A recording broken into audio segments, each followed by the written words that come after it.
Welcome to Fairy Tale Access, where the head fairy's quest is to prove that fairy tales do exist in actual time rather than once upon a time. Together, we will unravel the heroes, young and old, who turn dreams into reality. These are the people who still believe in happily ever after. The discoveries will bend even our most cynical non-believers into believing in fairy tales.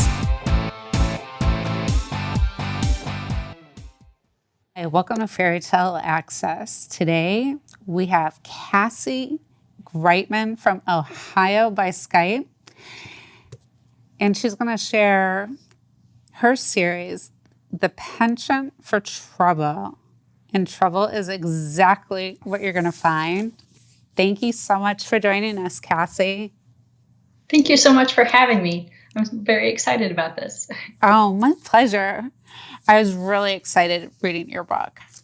It's crazy. So give us a little bit of a background on Regen and this all the characters. Okay. So the story takes place starts out in Washington, D.C. It ends up hopping around the United States a bit and just touches on the border of Fairy, which is another world. The main character, Trisha, is actually from Fairy, but she's the only one that knows that. She doesn't want anyone else to know that she's Fae. She spent her life growing up in the human foster care system, and she doesn't know anything about her dad, and her mom left her at a group home as a child, and she doesn't know why. All of that comes to light later on in the series. That's not in book one, but we learn more about that as we go. So she's the main character, but also very important part of the story are her foster parents, Dan and Nina. What's your background? Were you in foster care? I myself was not in foster care, but my parents were foster parents from before I was even born. So I had lots of foster siblings growing up. And that's actually part of why I wrote this story, is because all of the stories you read, the foster parents are these evil people, that just took the children in to make money from the government or, that type of thing. Well, that's actually not very accurate to true life.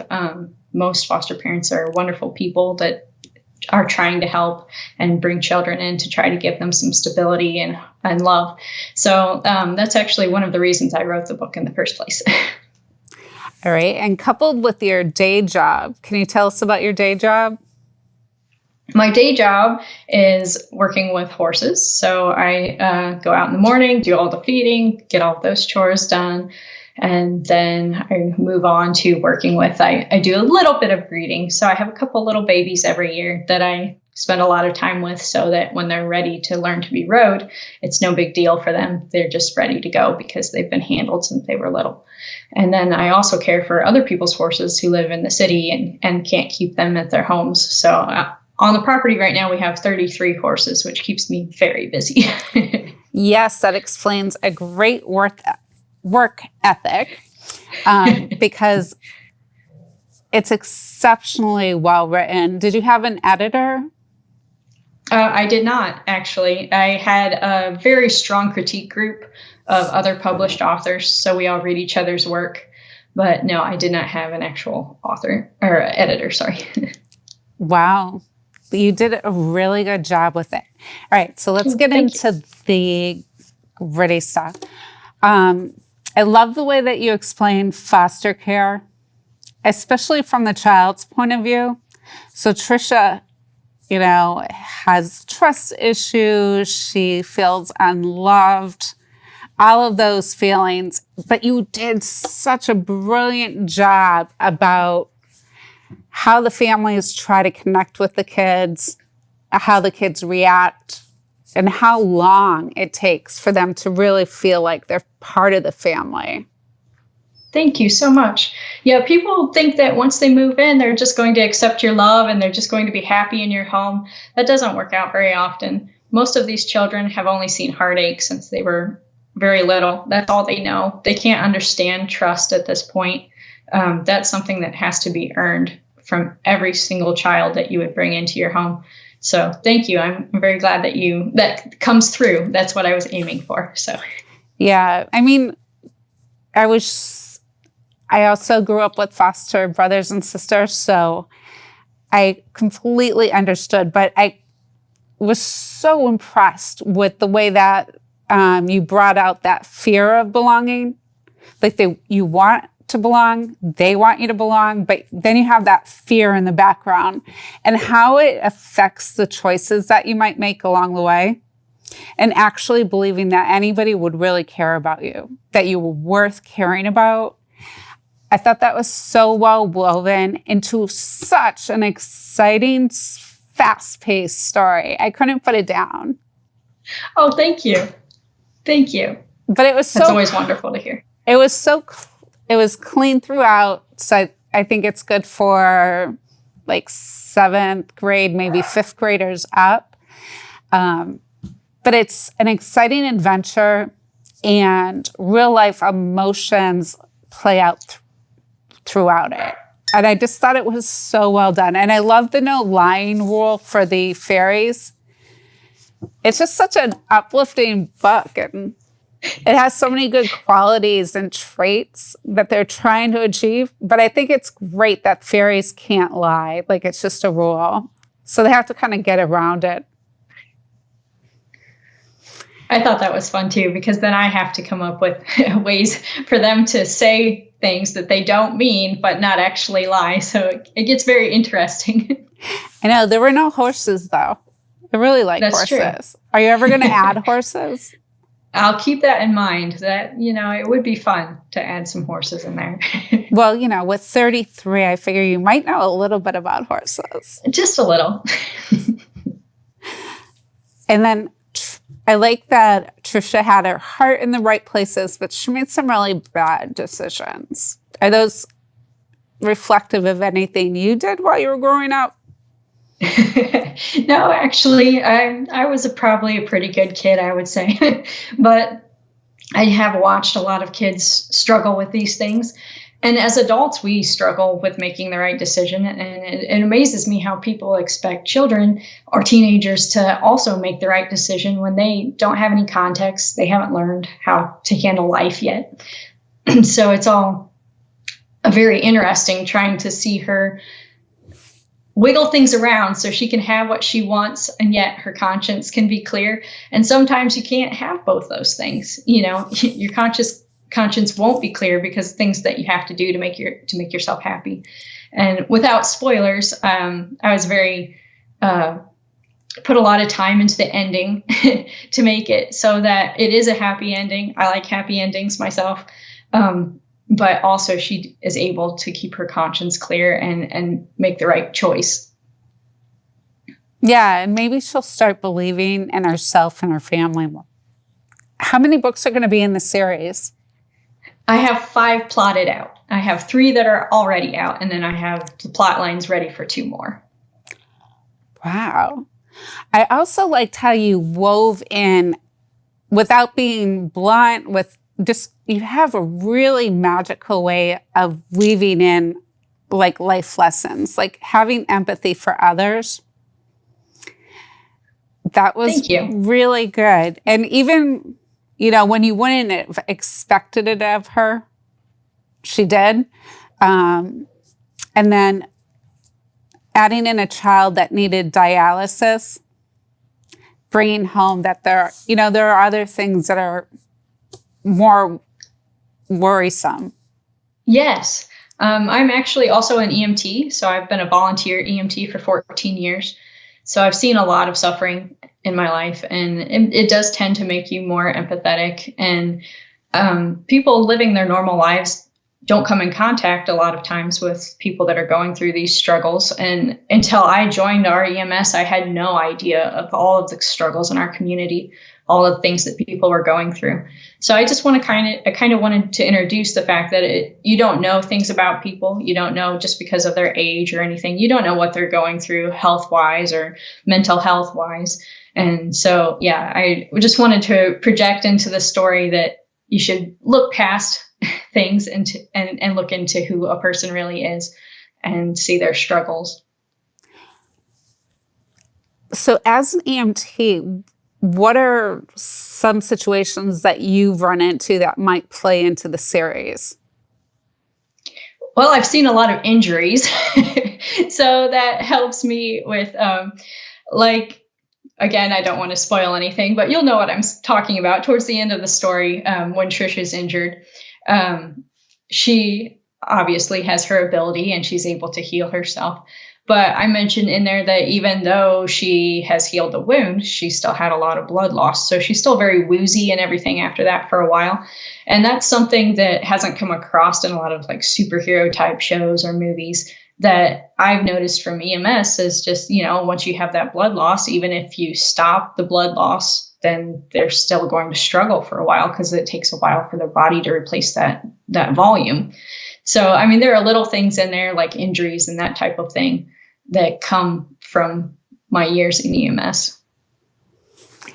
And it came across the importance of having a family. So that's very important to me. My family is basically my world. My parents, as I mentioned before, always fostered. And so over the years, I've collected a lot of siblings and there are 14 of us now.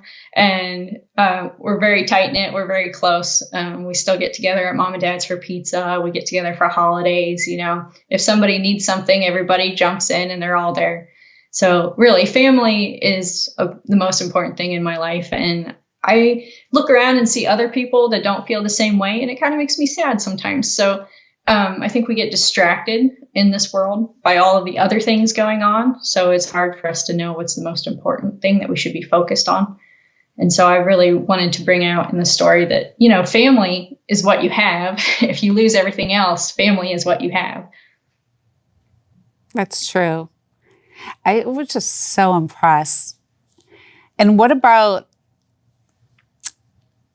the whole action part of it and where they ended up going? Did you have, did you base it on Ohio? How did you build the world that they go through from Washington, D.C.? Have you been there? Yes. So I have been to Washington, D.C. I was homeschooled my entire life. So my mom would take us on one trip a year where we did historical type visits to places. So D.C. was a place that we visited for a week so that we could go see all of the national monuments and that type of thing. And other places that pop up in the story, Alcatraz, the Redwood Forests, I've also visited there. And then where they end up at the end, Fort Wayne, Indiana, is actually a town that's nearby. I live just on the border of Indiana. So if we want to do anything in the big city, we go across the border to Fort Wayne because I live in a rural area. So if we want to go to the movie theater, that type of thing, we go to Fort Wayne. And I've traveled quite a bit in my life, but I just enjoy where I live. I enjoy my home. And so I wanted to incorporate that in the story and just show good old country life. Fort Wayne is the second largest town in Indiana, but it's still not large compared to what most people would consider a city. So it still has like more of a hometown feel. People wave and say hi in the street and all of that. So I know. I love the way you made it feel so safe. I actually want to go visit. Well, come on out. You can come ride horses. All right. I will take you up on that. Okay. Because I love the way that was a safe place to go for them.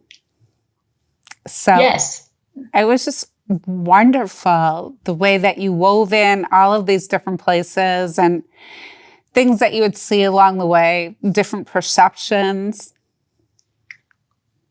Thank you. Thank you. Yeah, it's just like, and some unforgivable things happen too. And, how to get by that, how to hold back until you know the whole story or understand the situation. Yes, that would be difficult. I try to place myself in the position of each of my characters and the different things they were going through. And then I had to realize that they're not going to react the same way as me because they're not the same person I am. That's, otherwise that'd be quite boring to have all just Cassies running around inside the book. So then I had had to look at them as a character and figure out what they would do with the situation. And so I ended up being pretty happy with each of my characters, and they just only grow from here as the stories continue. So that's wonderful. Is this your first series? Yes. Really? Yes. Wow, it's exceptionally well done. Did you go to college for literature? I did not, but as a child, I was one of those kids that carried half the library out with me to the car. So I spent a large amount of time reading as a kid, and then it actually, have you ever heard of NaNoWriMo? So it's National Novel Writing Month. It's a challenge where you write 50,000 words of a manuscript in 1 month. So that's extremely difficult. So as a kid, I read all of these books about Alaska. I was absolutely fascinated by Alaska. And I was, I believe, 16. And I said I wanted to try this challenge. And my mom just laughed and said, well, if you finish that challenge, I'll take you to Alaska. Well, guess what? I finished that challenge. And that was my first attempt at a novel. And so I've just continued writing since then. They say you need to write 1 million words before you become good at writing. And so I have a vast amount of unfinished manuscripts on my laptop that I wrote since I was young until I finally got to where I felt good about a story. So how old are you now, in your 20s? 32. 32? Yes. Wow. You look great. Okay. Well, thank you. So how was the trip to Alaska? It was absolutely amazing. Yes, we did. We flew up to Anchorage, and then we took a bus around Alaska. And we actually, what was going to be a bad situation turned out amazing, because we missed our bus going out to the back country where we were supposed to spend the night, or 2 nights in a hotel there. And it wasn't our fault. It was the bus company, because they did not leave enough time in between the 2 buses for us to get off one and get on the other. So they actually put us on a small plane for free and flew us out. So we got to see all of the backcountry and the mountains. It was absolutely amazing. Wow, that's fabulous. What was your favorite part of Alaska? I'm an animal person, so I would say maybe going and visiting the sled dogs. I also really enjoyed going out to see the glacier and seeing some whales on the way. So, yeah. Oh, that must have been beautiful. Did you get to try riding with the sled dogs? So we went in the summer, and they used wheeled carts. But yes, we did do a version of sledding. Oh, that must have been exciting. How old were you? Probably about 17. Wow, that is a wicked challenge to meet, but so worth it. Yeah. It was quite funny, actually, when I finished, because Mom just kept watching the numbers go up on my manuscript. And I'm like, I'm going to do this, Mom. And she's like, that's a lot of words. And I'm like, oh, yes, I know it is. But there's Alaska on the line. So, yes, I did get it done. So, one of the highlights of my childhood, actually. That is an amazing feat, especially at 17. What was the story about? It's actually one that was about a group of kids at an underground school, and they end up finding out that they're there because of different powers, and then they go out into the world and they're trying to save the world. It was never finished, but I actually think about it quite often. And at some point I may go in and revise it and see what I can do. Are there any other series you're working on when this one's done? Yes, I actually have another series that's a portal series. So it's about a girl that comes from a different world to this world, and then a friend ends up going back with her to help solve some problems in her world. The first book in that series is out. That's called the Arnoth Chronicles. And it's actually going to be interconnected with the Penchant for Trouble series. So you'll have character overlap, like in Marvel movies and that type of thing, where you see your favorite characters in different series. So Trish will show up there, and those characters will show up in Penchant for Trouble. I just forgot the boy's name that's about her age. That happens later. What's his name?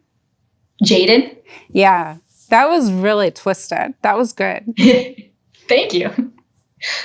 Yes, I wanted to keep that a secret that, again, spoilers. No Yes. spoilers. Nobody knows what But yes. happens, but it was Yeah. really, really twisted and well done. I just sincerely enjoyed the whole book. I couldn't put it down. Thank you. Thank you. Thank you. I think if I started a couple of hours earlier, I would have finished it in one day. Well, that's amazing to hear. Thank you very much. Yeah. Nothing more encouraging for an author. Yeah, well, us poor readers are up till 2 or 3 in the morning with these.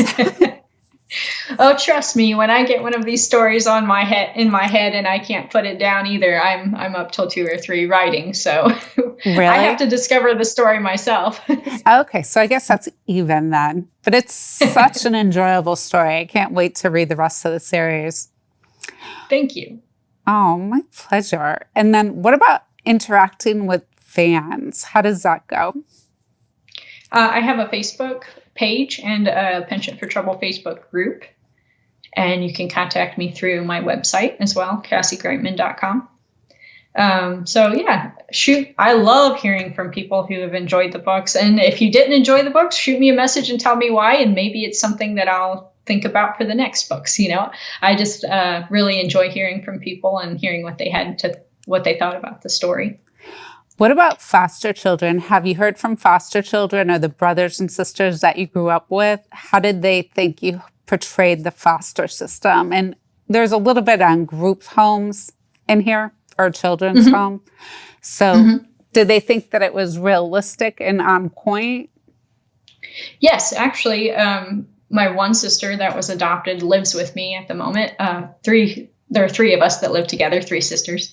And so I had her read everything and tell me what she thought before I even thought about publishing.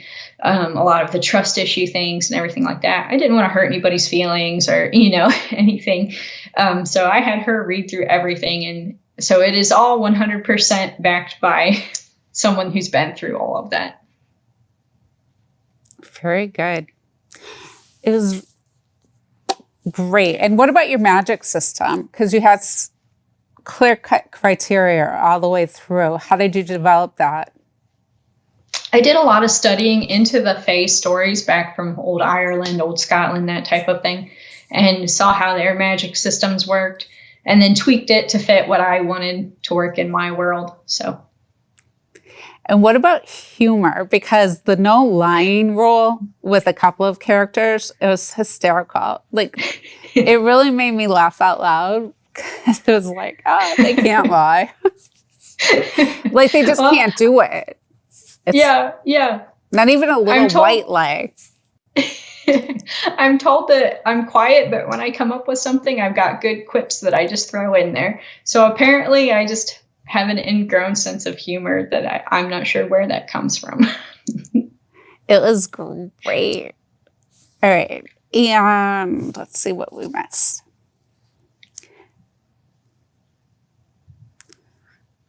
Is there any advice that you'd give young writers or children in foster care? For writers, I would just tell you, just write. Don't worry about you're going to share it with anybody at the moment or anything like that. Just write. Like I said earlier, it takes a lot of writing to become good at what you do. So you're going to throw a lot away, and that's just the way it is. Just enjoy what you're doing and just write.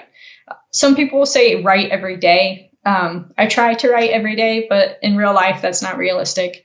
So I set a goal this year that I would write 200,000 words. And then I've got a spreadsheet and everything so that it keeps track how many I need to do per day to get done. So have a goal that you're working towards, because if you don't have a goal, then you're just going to, hit it when you feel like it here, hit it when you feel like it there. And that works eventually. But if you'd really like to get into it, it has to be treated seriously. So. And as for kids in foster care, I would just say there are people that love you. And I know that that's very, very hard to believe sometimes, but there are people that love you, and just hang in there because you'll find them. Thank you so much for sharing so much about the book and how you came up with such a great story. Thank you. It's perfect for, I think it's perfect for 5th grade up because it's exciting, a little bit about breaking the rules, getting around things. But I think it had important life lessons. And and they're just so like, it's just hidden in there, but not. Maybe because I'm an adult, I can see it more. I don't know. But I loved all of it. I loved the children, the feeling of belonging, the no lying rule. It was just really wonderfully put together. Thank you so much. Oh, my pleasure. Yeah, as a kid, like I said, I read all of the time, and then I ran out of things that I wanted to read. And then my parents and I had disagreements on what I should be allowed to read. So I also kind of wanted to write for that demographic. So big themes, but cleaner so that anybody can enjoy it that would like to read it. Yeah, no, and the fact that it is clean and it's still like an exciting, vivacious, crazy adventure that you would love to be on or be a part of, you know, except for a couple of things. But, right. But you'd love to be like, you would love to feel that you gathered enough information so that if you were in an adverse situation, you could get out of it. Yes, absolutely. Well, thanks again for sharing. And until next time, keep asking questions. And if you're looking for a wonderful series for young people or young adults, Cassie Greutman will not let you down. We'll see you soon.